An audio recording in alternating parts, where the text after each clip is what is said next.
हरे जंगल में शेर लियो नाच प्रेमी था। एक धूप वाली सुबह अली नाम का एक छोटा लड़का जंगल में आया। ली बहुत दयालु था और हमेशा एक बड़ी मुस्कान रखता था। जबकि अली अपना पसंदीदा गीत गुनगुना रहा था, उसने अचानक लियो को पेड़ों के चारों ओर घूमते और चक्कर लगाते देखा। वाह श्री शेर, आप बहुत अच्छा नाचते हैं। अली ने ताली बजाई और खुशी से।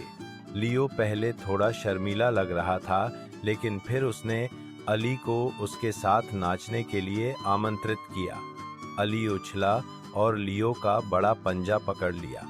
साथ में वे गोल गोल घूमे।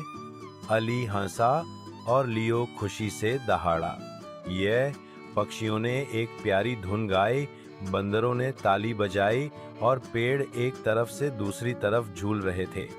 यह एक अद्भुत नृत्य पार्टी थी। अली और लियो सबसे अच्छे दोस्त बन गए।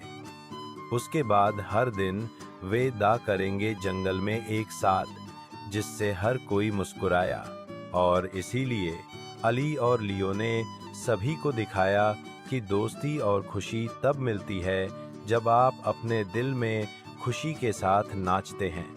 समाप्त।